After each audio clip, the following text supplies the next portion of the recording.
Just a little bit of background of why we're here today and set out the agenda for today, if that's okay. Agenda. I'll do the introduction and background, and then I'm going to pass on to my colleagues from different organisations to talk about their work they're doing to reduce self-harming with children and young people and suicidal ideation. Okay, and then we've got a couple of, presentations, a couple of stories from our parents who kindly we welcome here today. So they'll introduce themselves as well. So, introduction. Why are we all here today? Some of you may be aware of some of the documents. So, a little while ago, we decided to review the work on self-harm. I'm actually the suicide and self-harm lead for North Yorkshire.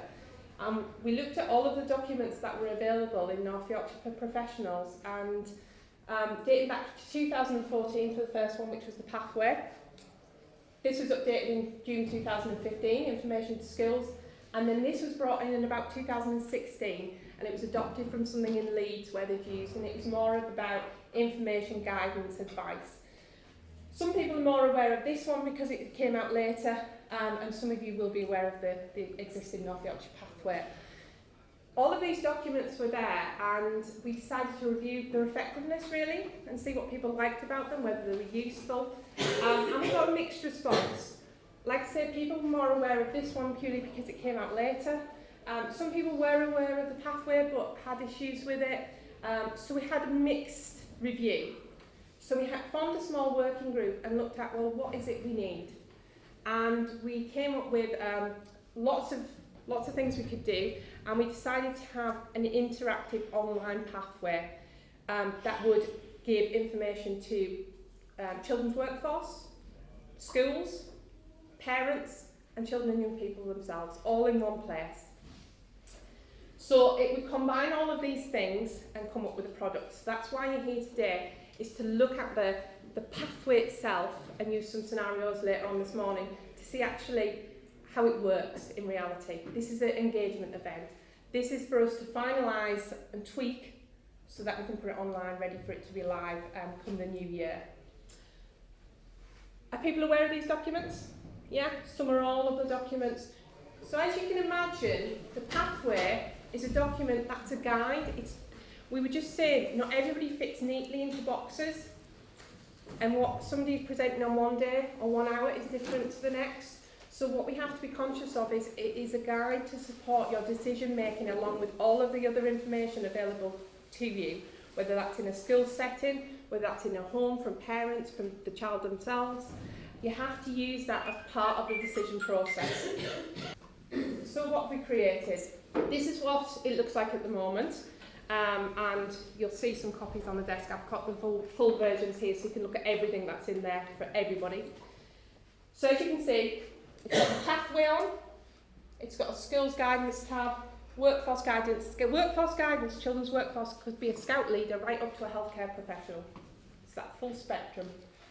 Children and young people support information, and parents and carers support information, and that section's been co-designed with our parents as well, guiding us along the way of what they would like to see in that as well, which would support them, and I'm sure they'll talk a bit about that in their stories. So I'm just going to close this down because I want to bring up the pathway itself so you can look at the interactive version. It is a PDF, so it's not perfect. So if I click on this, so this is the pathway, so this is what's on your table currently. And what this does is it provides some guidance information, and it talks about risks. We've had lots of discussions about this, and by all means on your tables you will have more discussions about this. But as I said, it's a guide. Not every scenario is going to be on there. And then at the bottom, what these do is these create tabs. So if you want to know what support information is available in Craven, you click it and it'll pull up Craven's information. I'm glad that worked. So each one will link to the area, so you can have a look what information is available in that area for the young person to support your decision making. And then there's a pathway. We've had lots of iterations of this, but this is where we are, and this is what I want to talk to you about today in the afternoon set, in the later morning session. Each of these links in bold will link direct to the website of that organisation, so we can have as many of them as well, so it'll be interactive. And schools are really keen to do that, so that actually they can do it there and then.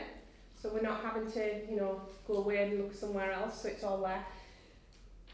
All of that information is in one tab of the interactive pathway, and then alongside that, so that's the bit you're going to use later, is all of the information for schools. So there's tons of information in here, and I'll put these on the table so you can have a look. But a lot of it is around school policies, a lot of it is around information from the Pink Book about guidance, things to think about, what is suicidal ideation, what is risk, all of these things. And it's there to support this decision making. This is not a standalone. So that one's, I'll just flick through quickly, but that's the school guidance. So as a school, you would have a tab and you'd click on, not to say you can't click on any of the others, but you would look at your school guidance, and it offers safeguarding information, all information there, and you can have a look at this later. And then it goes into school guidance, so about governing bodies, etc. is all on there. The next section, I'll just flick through because it's a PDF, it flicks through, but it won't. So that's the workforce section, similar to the school section in terms of information that's on there.